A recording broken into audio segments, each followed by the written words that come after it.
Hi, this is Steve Hargadon, and I'm here with Audrey Waters, and it is the 17th of December, 2011, and we're doing our weekly podcast on educational technology. It's another thought-provoking conversation.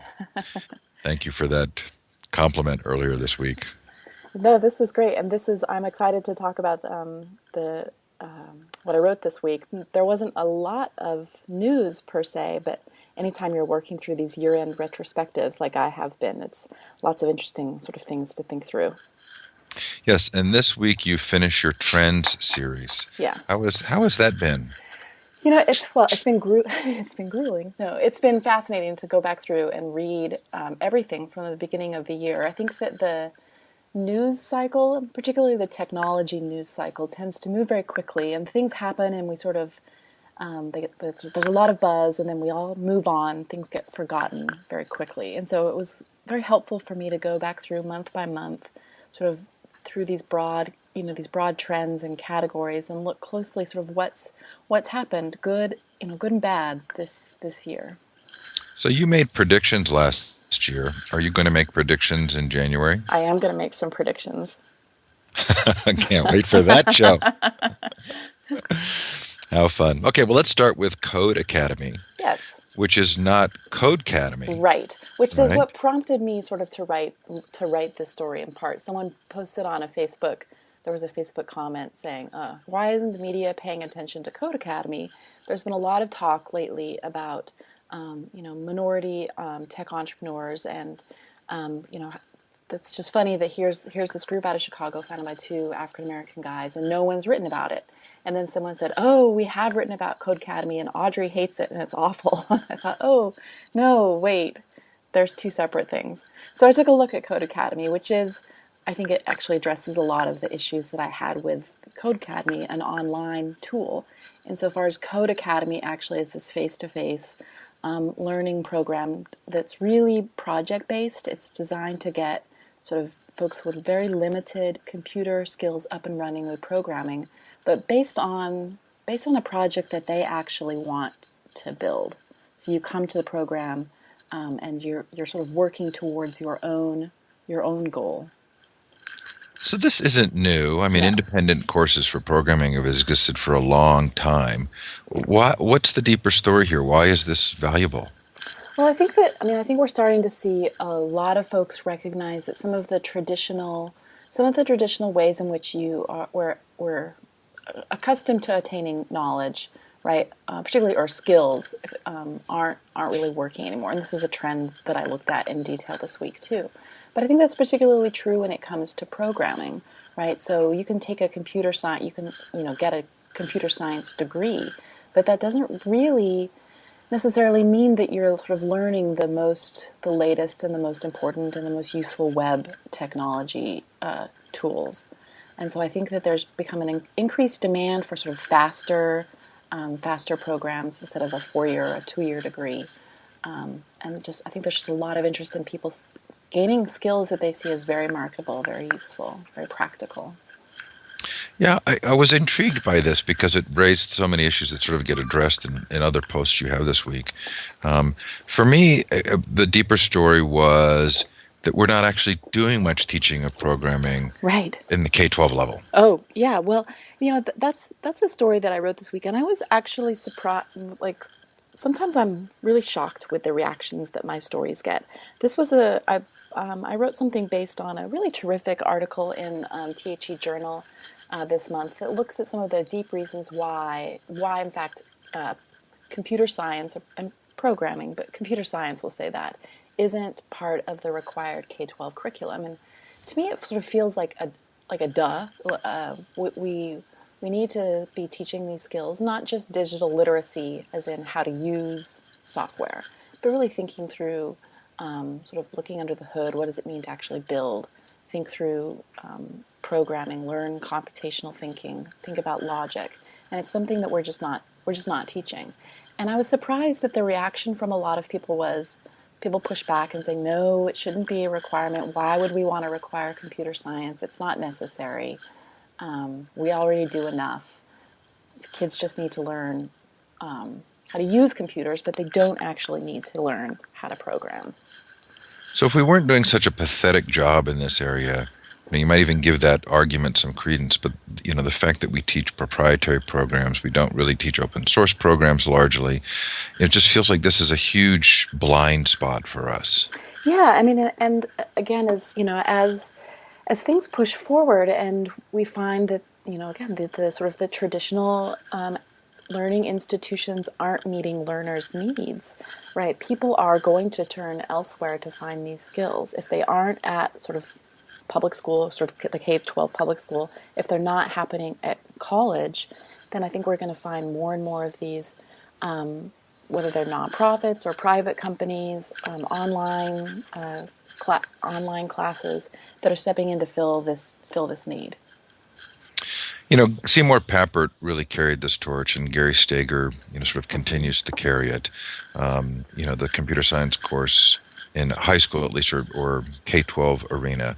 Does this have anything to do with the teachers or the lesson material?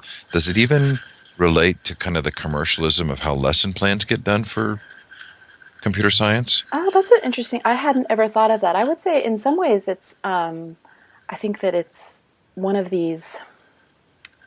I mean, I think that there is a fear on the part of teachers, I think, to teach computer science, particularly if they aren't programmers themselves, right? So I think that there's still a great fear about what it means to take on a subject like computer science if you weren't a computer science major in college. But I hadn't actually thought about the curriculum. There are tons of great tools available to get kids on board with programming. I mean, Scratch is the obvious and the excellent example here. But I think there's still really actually a fear on the part of educators to take this on. It also feels like there's a little bit of a deeper entrepreneurial story here. When I did my interview series on open source software and education, I interviewed a lot of the sort of luminaries of the open source world. And so the ultimate conclusion we came to was that none of them had actually learned what they did through their formal education. Now, in the same way that open source folks were kind of the canaries in the coal mine for the internet and the tech industry, are they maybe also canaries in the coal mine with regard to thinking about how we learn and how independent or dependent we are? That's really interesting, and I would say that the other piece of the open source development is that it is so community driven, right? That this isn't just about one individual, sort of alone working through their learning. I mean, this is definitely something that requires people contribute to a body of knowledge, support one another, think through, challenge and problem solve and troubleshoot with and for each other, which is I think makes the open source a great model to think about learning communities that are building things as opposed to just sort of individual practitioners on their own, isolated Right. on their own. And very much an apprenticeship model, which goes to speak to, and we'll get there, sort of STEM and hands-on learning, Yes. and some other things. So Douglas Rushkoff also talked about kind of a deeper issue here, which is the degree to which we are programming or we're programmed. And how real an argument is that if we don't understand the backbone of how programs are getting written, that we're going to just end up being consumers of technology that others create where we don't understand the implications? I think that that's very. I mean, I think that that's very true, and I would add here that I'm not saying that we should have sort of 8-year-olds all learn how to, learn Python or Ruby, and by the time that you've sort of graduated from high school, that you're able to, that everyone's sort of tracked on a computer science sort of, or even even broadly a STEM career. But I'm thinking the analogy might be to cars. I mean, certainly cars have certainly got a lot more computerized as well. But there's a notion that you sort of have a general sense of how the engine works, right? And you might not know how to fix the radiator, but you know what the radiator is there for. And I think that the same thing holds true as the new vehicles that we're riding in, right, are computers, that this is technology. The technology is our sort of communication, transportation future. And if we can't look under the hood of and at least have some sort of idea of what's going on. I mean, I think that we're bound to be taken advantage of in a myriad of ways, where we really do become sort of. It's the program or be programmed, but it's also sort of you are the product as well, right? We get sold things, and we become users of tools that are very much about us becoming the product that's sold in turn to advertisers. This is so fascinating. Yes, and as we continue to look toward sort of Web 3.0 or the semantic web or advanced decision making by the programs, are we aware of how much that's taking place? Mm-hmm. Okay, so the PISA as the Sputnik moment. Nobody I knew really took that seriously, right? When President Obama said we were at a Sputnik moment, why didn't that resonate with us? Well, the for me, invoking the Sputnik moment seemed like such a strange. It seemed like a very strange historical illusion. Partially because I mean the Sputnik was, I think, as the story goes, sort of a wake up call to the United States that the Soviet Union was triumphing in the space race, and that we needed to sort of step up our game in terms of science, technology, engineering, math, in terms of STEM, right? So we put a lot of resources into science and technology, but it also was a military and nationalistic endeavor. And so I think for that reason, sort of when you invoke Sputnik to talk about education, for me at least, I'm like, wow, is this a cold, like, why are we using sort of Cold War terminology to talk about the future of learning? For me, this raised an interesting question about the proper role of government funding. Mm-hmm. My brother would say that the government investing in research is often the wrong place to be. There's already an enormous amount of research of really good either knowledge or product that's been created. The difficulty is getting people to take the existing research and actually put it into practice. Is that true as well? I mean, when we say we need funding on these new educational technologies, are we missing the boat of the enormous amount of understanding we have of how kids learn that may or may not be related to technology, and we're sort of looking for a silver bullet?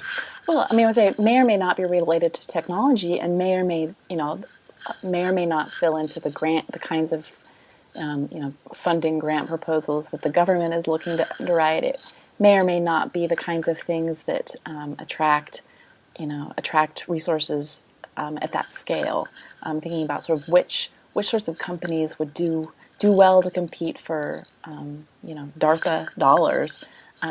It is some giant technology companies. It's probably not sort of an upstart engineer or an educator necessarily who's going to be able to tap into some of these resources that the government's making available.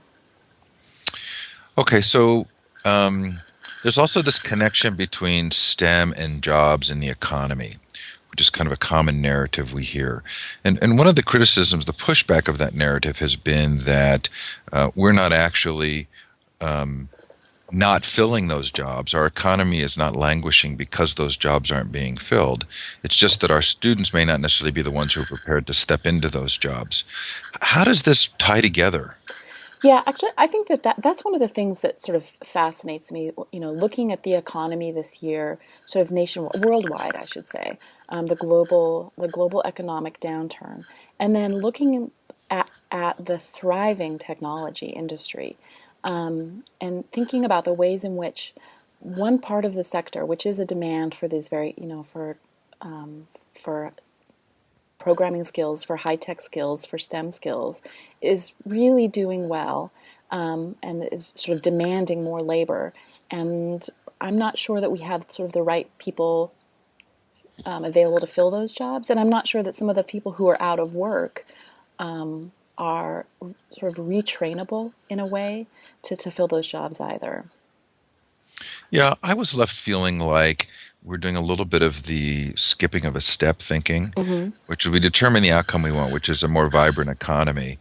So we try and do things that we think will create a more vibrant economy. We miss the intermediate step, right? So if it's a shift from A trying to get immediately to C without going through B, to me, what is B, right?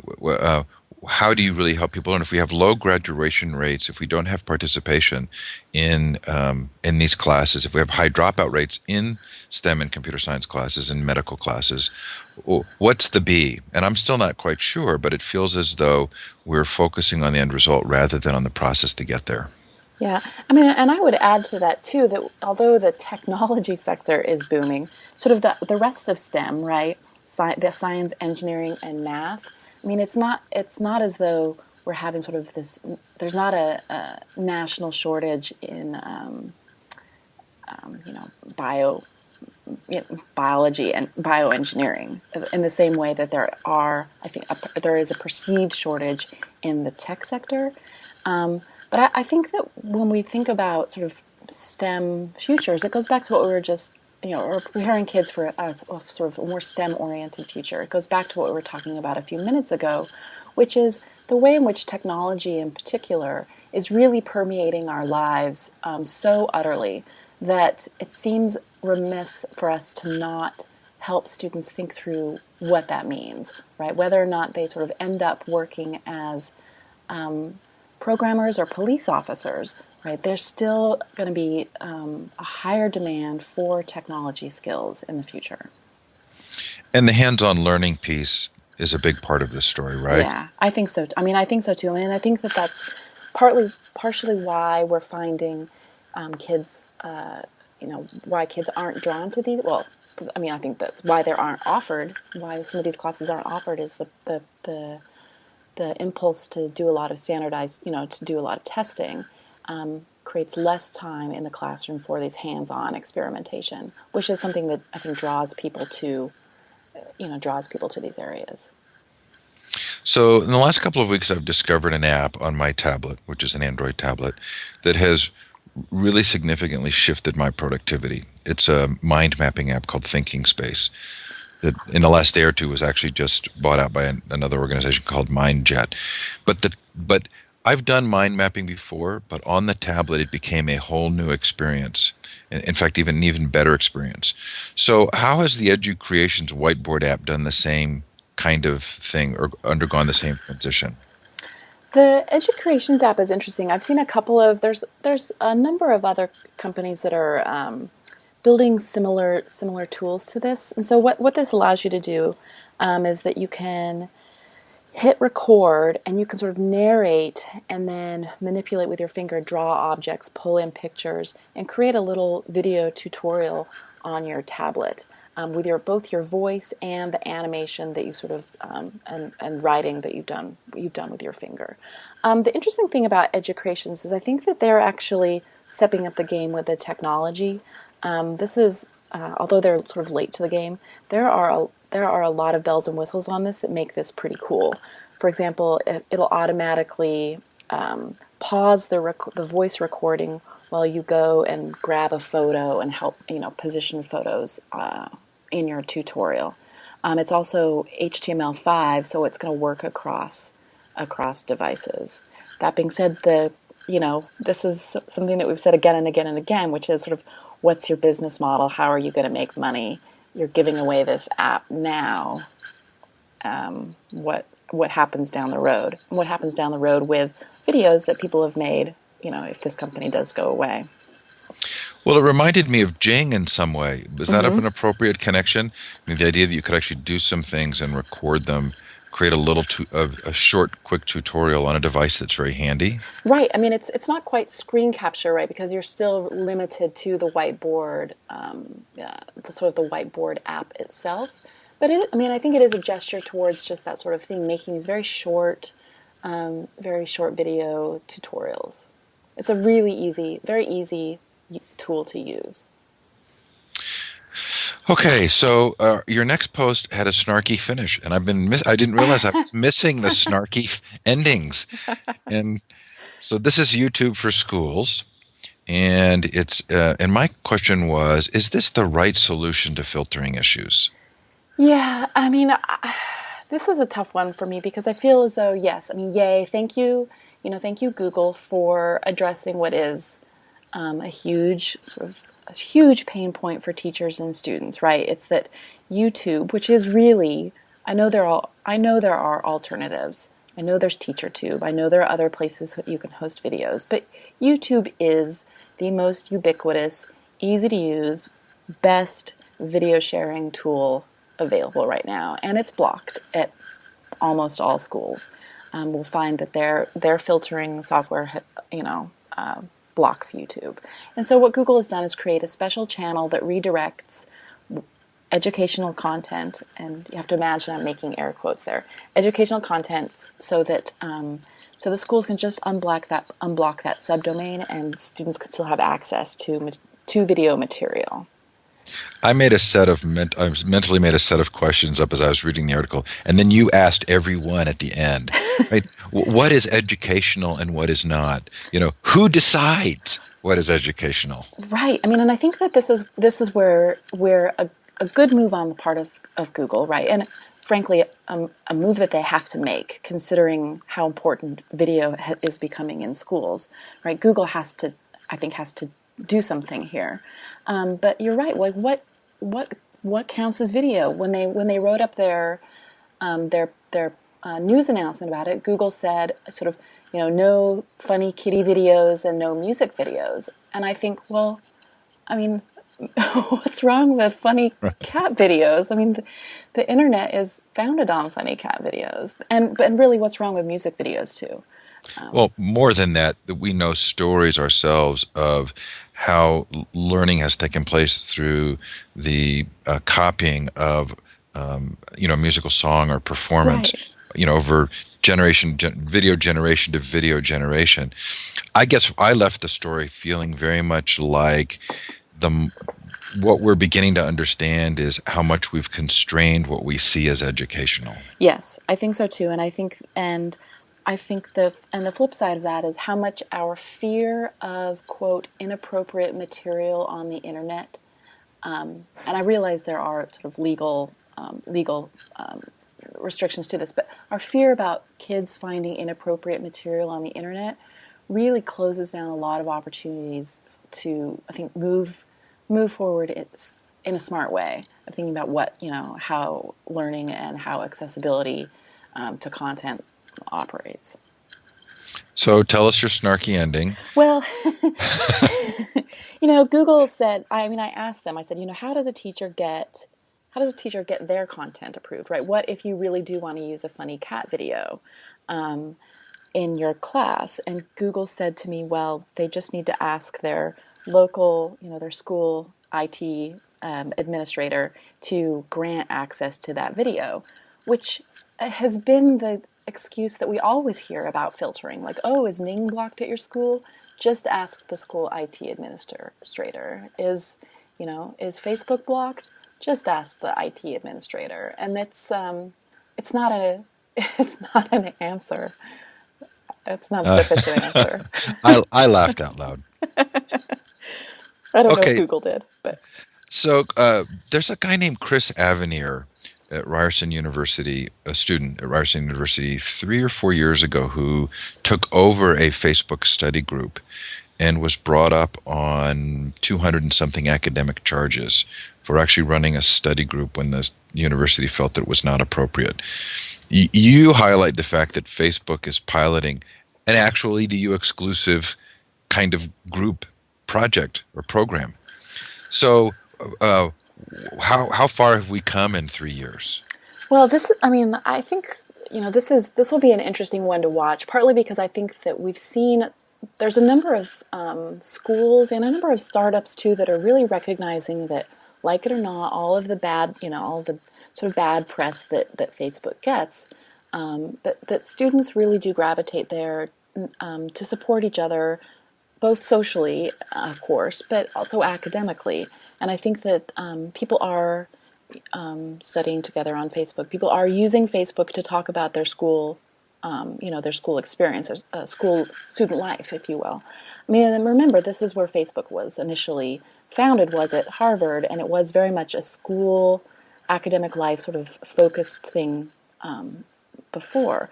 And now Facebook is sort of going back towards that and thinking about how can they make tools that schools and students will be able to use to sort of talk about their social and academic world, just within the Facebook site. I'm probably a little too distant from Facebook and from being in school to have felt emotion or passion about that. But this led me down a path to thinking about Google Sites and the integration of Google Plus into Google Sites, and my brain started to explode. The ability for individual educators or classrooms or schools to start creating sort of homegrown social solutions for their class or school felt phenomenal to me.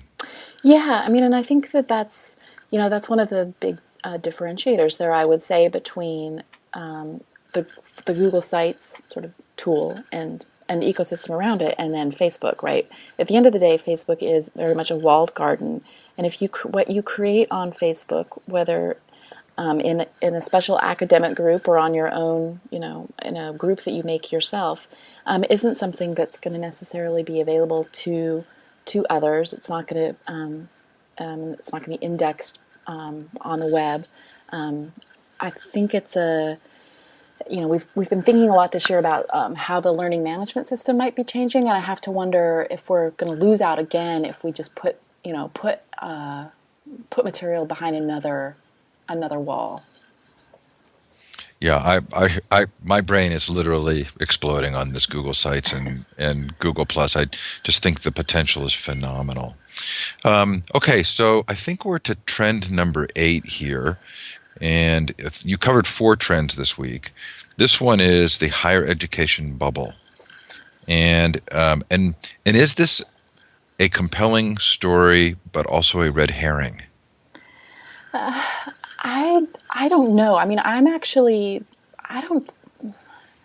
think that in some ways, when Peter Thiel first talked about the higher education bubble earlier this year, I felt that his framing of it was very much a red herring, right? So this is the PayPal co-founder who this year announced a fellowship program giving 20 kids under the age of 20 $100,000 to drop out of school and do whatever they want, become entrepreneurs, but do whatever they want. And he framed it. Thiel framed this in terms of the higher education bubble, right? That the opportunity cost is too high now. Kids are going into too much debt. They're wasting too much time, and they'd be better served not going to college and just building their own businesses. And to me, that seems silly.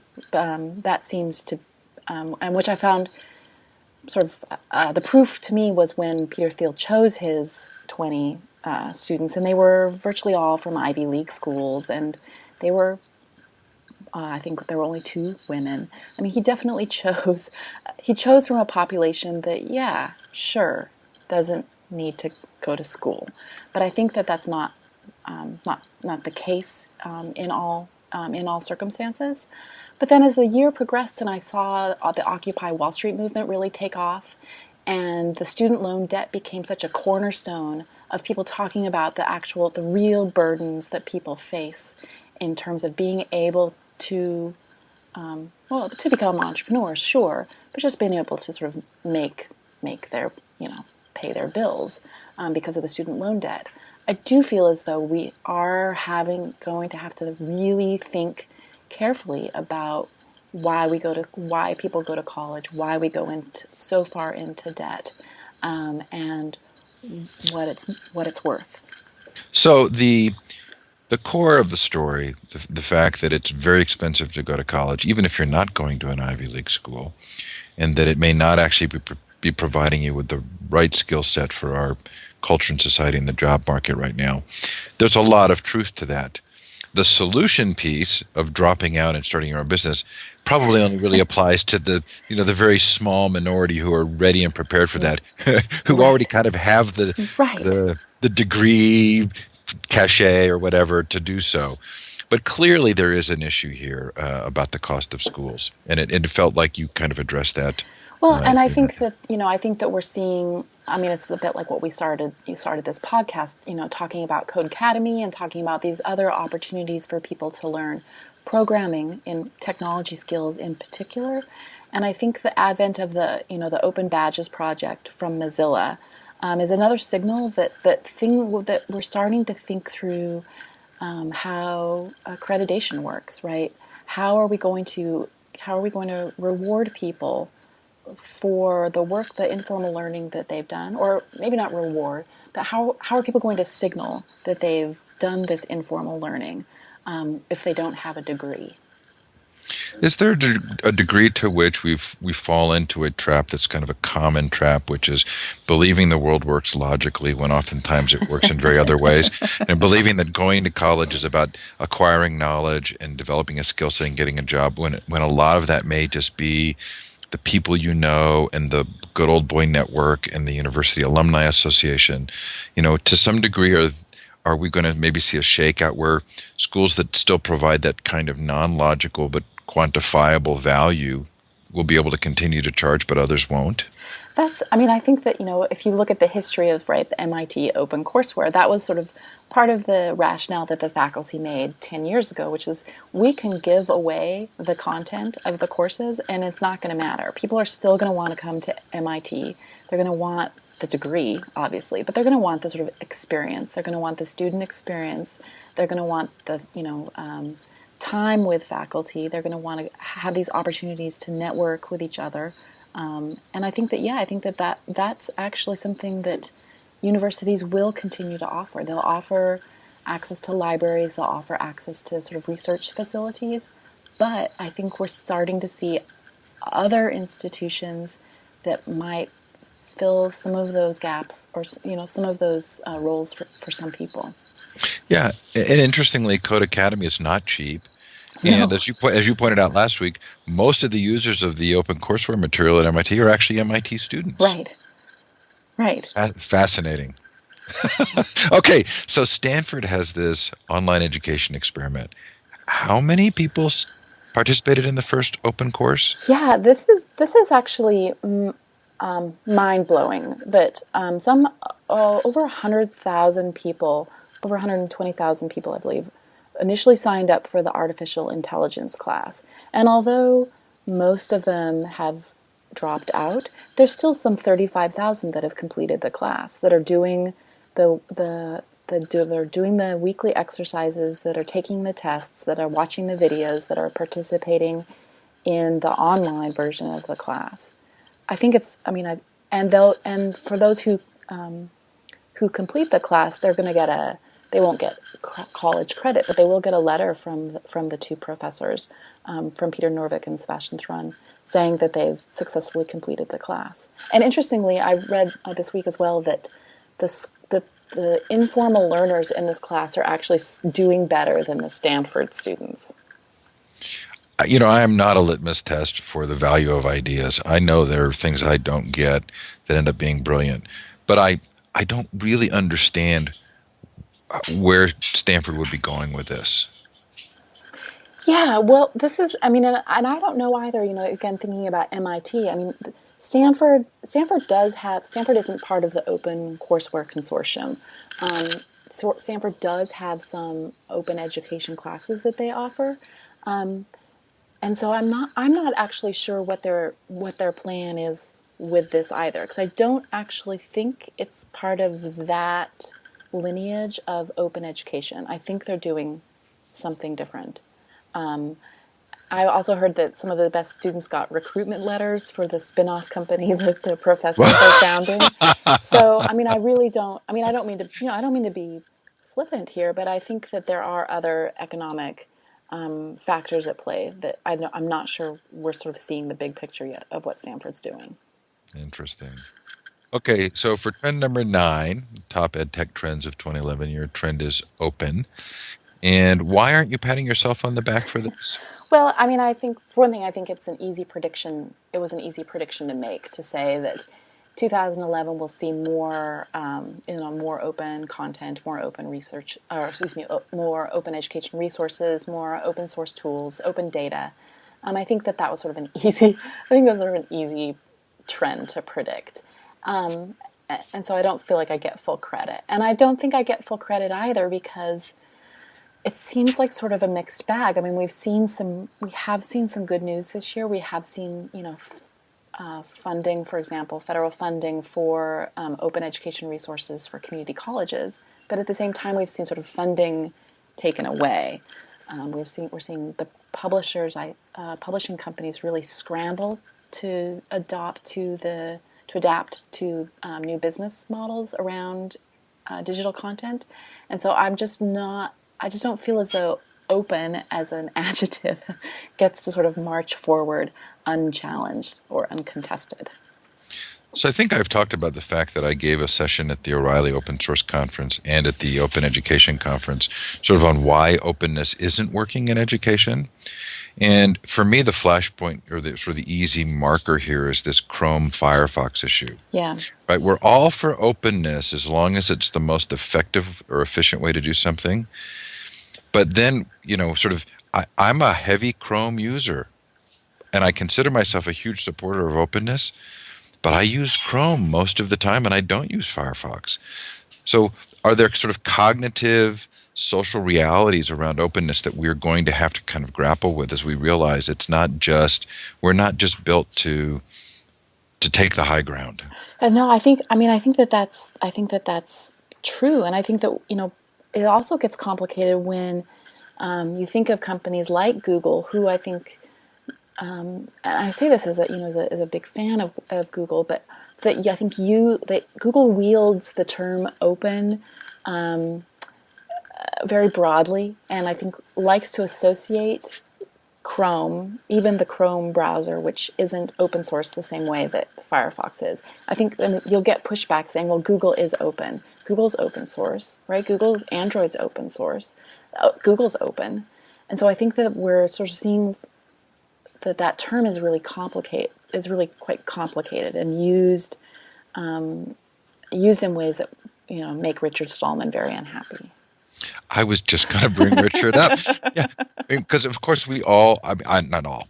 I really appreciate Richard's role in the free software movement. Yes. And I feel like so much of what he said on a philosophical, pedagogical level was really, really valuable. But of course, that wasn't the message that took off. Right. It was the open source message. Yes. Right. And so the reality of life is that sort of deeper core message is not necessarily the one that's going to take the day. It's interesting, too, because this year, one of the first, the beginning of the year, I went to EduCon, and one of the sessions that has stuck with me throughout the whole year was one that Alec Couros, and I can't remember who, I think maybe Dean Tresky was the other person that led it, but the talk was on this sort of the ethical, ethical requirement for sharing and the importance of openness, broadly speaking, in education, and I think that is a really valuable impulse, and I think that it is something in education that a lot of people do hold dearly. This idea of sharing knowledge is partially why we're drawn to education. But I think even in education, we're seeing just what you described, that openness only gets us so far. We have competing metaphors. One is the Thomas Jefferson candle lighting metaphor, that education is about lighting candles, spreading knowledge, and that the room grows brighter as everybody shares their knowledge. And the other, as David Wiley points out, is the bumblebee, where when you sting somebody else, you lose your stinger and you die, right? And they compete, the sense of being open and everybody benefits versus having to be careful and to make sure you get your own benefit. And we see this in our financial models. We see it in our political models. Very interesting. The no-brainer for me is Brazil and the message from Brazil of anything that's publicly funded, government funded, has to be openly licensed. And this is what Cable Green is pushing right now for Creative Commons. And I think this is a no-brainer. Yeah, I think that this is fascinating too. And of course that despite all of the lobbying efforts on behalf of Creative Commons and the great work that they do, that we saw this year, language sneak into a House appropriations bill that would strip, strip funding for open content. So I think that, that I mean, and we're looking at it's not quite the same thing, but looking at the SOPA, the Stop Online Privacy Act, the legislation that was debated in front of Congress this week. I mean, I think that there are definitely forces in place that are very concerned about proprietary content, proprietary information, proprietary technology that are working hard to make sure that that the future isn't open. Well, they're working hard to ensure their own profitability. Right. So this is where we kind of make a tie, which is Creative Commons, Larry Lessig, and now his sort of hacking at the roots movement, Mm-hmm. right? And this whole idea of, what's really driving decision making in Washington, and to what degree are vested financial interests actually, in many ways, still calling the shots. Yeah. Okay, which does bring us to your last trend. A little bit of I was a little proud of Good. that segue, Nice. right? Okay, so the last trend is the business of ed tech. Yes.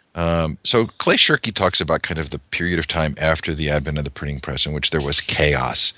And a lot of the sort of institutionalized ways we think about the book and reading and writing, evolved over a period of time but didn't sort of flower in full bloom right there at once the printing press was invented. So we seem to be in this period of chaos, and especially as it relates to kind of commercial versus public versus open versus closed. So tell us about this business of ed tech story. Yeah, I think that this has been a crazy year. I mean, I start off this story talking about sort of my own career path, and this has actually been a crazy year for technology journalism.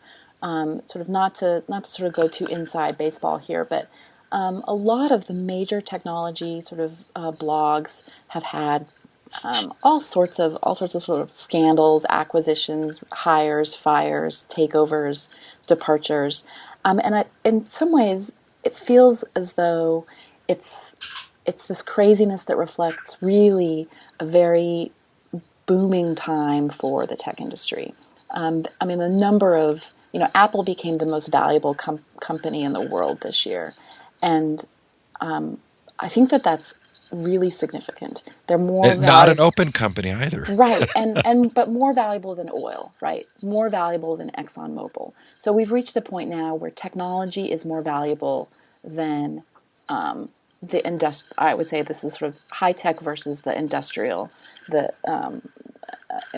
world, and so or industrial period. And so I think that seeing all of this attention and excitement and money in the technology sector has made it a sort of a crazy year, and that's definitely bubbled out into education technology, which has long been sort of something that, at least in Silicon Valley, investors and entrepreneurs all sort of think, oh, we don't really want to get involved with education technology. It's selling to schools is awful. The technology is boring. The technology is not good. People don't care. And this year that really shifted. A lot of interest in, a lot of investment, a lot of new organizations to sort of support entrepreneurship, support engineering efforts in education technology, and a lot of people trying to think about how they're going to build new products and build new companies and make money. And that produces a fair number of sort of intriguing dilemmas, right? Private profits, corporate influence, budget cuts in schools. I mean, Yeah. It feels as though we're very much in a place where it's very hard to kind of imagine how these play out well. Does any of that reflect that we might be asking the wrong questions? Well, I mean, I have to wonder. I mean, sometimes I feel as though we particularly when it comes to technology and education, that we do get worked up sort of about the wrong things. When we talk about sort of corporate money or money, companies making money off of education. I mean, I get that, and I think that we should be sort of wary of corporate influence in our lives in general. But when we just look at technology companies as sort of so the companies that are sort of guilty of this. I think that's sort of, I think that that's ludicrous. I mean, nobody's angry about the pencil manufacturers, right? Nobody's up in arms about, the folks that make, the basketball, basketball hoops for elementary schools. I mean, there's all sorts of ways in which private companies have always made money off of the education sector. It's a huge part of our economy. But what does it look like now when government budgets are shrinking and shrinking and shrinking and shrinking, and we're seeing this influx of new tools that could be procured or could be offered. Who's going to pay and who's going to profit? Well, especially when a much larger portion of both the money and the concept of education are getting outsourced. I think that's maybe at the heart of the K-12 story right now, because they really are doing so much of what we've traditionally considered to be sort of public domain candle lighting. Right. I mean, and I think that that's what makes, I think that this makes this sort of such an important sector for folks to pay attention to, and not just pay attention to, education technology because sort of there's, hot, new, exciting software that you can use in your classroom, but really think critically about what it's going to look like and how technology is going to be reshaping some of these institutions, some of these interactions that we've long just sort of taken for granted. I want to propose two ideas, and I'll welcome your pushback or feedback, or those of our listeners. But one for me is that we're skipping a step when we go from tech to education. The technology for me typically transforms culture, and then culture transforms education. So I feel very weird about kind of this concept that tech is going to change education. The second one is that it seems to me that the educational technologists, those educators who are using technology, are in the best place to understand the confluence of pedagogy and technology, and we're not really looking to them. I would say, in response to your first piece, that tech changes culture and culture changes education. I actually think that that's part of what we're seeing this year, though. I think that particularly when it comes to the ubiquity of personal mobile devices, I think that that's changing our culture, and I think that now education is definitely having to sort of recognize that everybody, I always use that loosely, but pretty close to everybody has a cell phone, for example. I think that the opportunities for sort of 24/7 mobile learning are really here now, not because we have the tools, but because I think those tools have changed. They have changed our culture. They've changed the way which we think about information and access. I completely agree. Okay, so what's behind the change in the No Child Left Behind failure numbers? This is such Are these the same guys who calculate unemployment rates? I know. Well, earlier this year, Arnie Duncan said that 82%, so what, 4 out of 5 American schools are failing, and we're using because they don't meet the standards of No Child Left Behind, and it's such a, it's sort of part of one of these larger sort of political education narratives of the last few years. This idea that schools are failing, and so folks actually looked. The Center for Education Policy actually drilled down into whether or not states are meeting the requirements, and even more detail, like which schools where are failing to meet the requirements. And they found that it was just 48%, right? So less than half of schools actually are failing to rise to these standards. But not surprisingly, this isn't sort of blanket across the country. These are schools in low income areas. These are the schools that we already knew were in trouble. So Linda Darling Hammond is smiling right now as we begin to see the connection between poverty and academic achievement. So SOPA, is this as scary as it seems to me.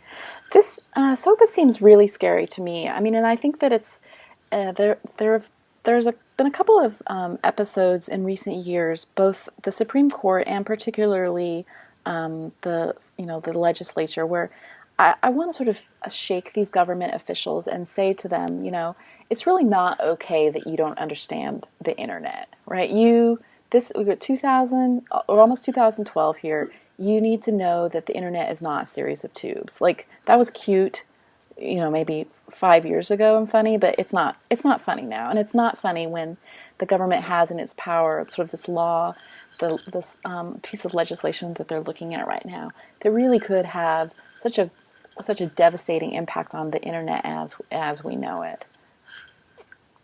But luckily, Microsoft has started a new social network, Social, SO.cl, isn't that cute? Which promises to transform the web and social networks into the new classroom. I just get goosebumps when I hear them use this language. I bless Microsoft's heart. I couldn't even think of anything to say or write about. I mean, it is big news when a company like Microsoft makes an academic social network. As an education technology writer, I should cover the story, but man, I didn't really know what to say. You can search and you can share your searches with your friends. I don't know, Steve. It's pretty stupid to me. Okay, and so sort of the final note for today, the Nielsen report shows that mobile data usage is up. I don't think that's any great surprise.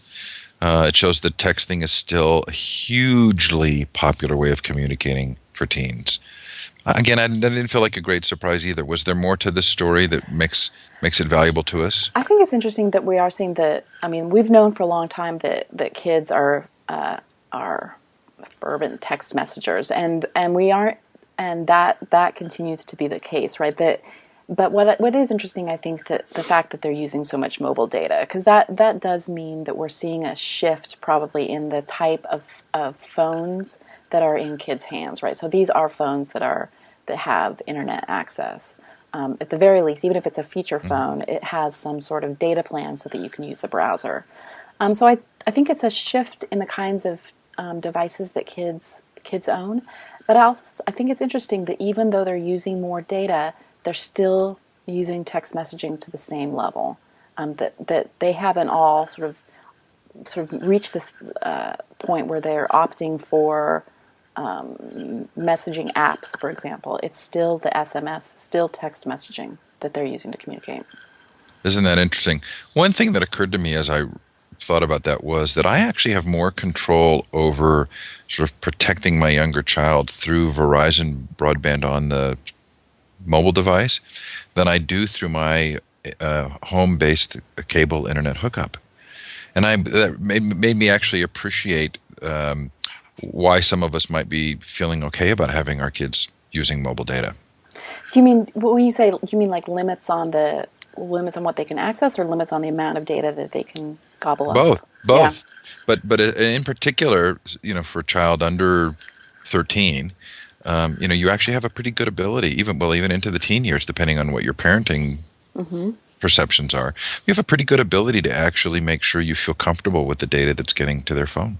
Yeah, I mean, I think that this is going to be sort of, if I think about predictions for next year, I think that this is going to be one of the things that we're going to start thinking about too, particularly in terms of some of these filtering laws and access, kids' ability to access content at schools.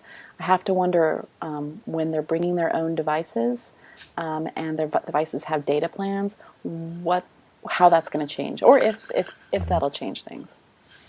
Fascinating. Audrey, it's always a pleasure. Yes, likewise. And I think we've just abandoned the half-hour format. I know. We did try one time, right? That one time. Too much, too good to talk about.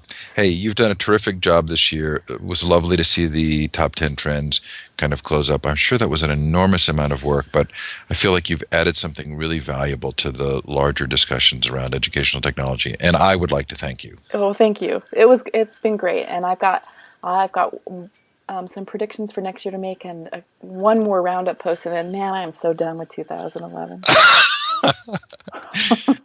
Have a great weekend or have a great week, everybody. Take Thanks, care. Steve. Bye. Bye.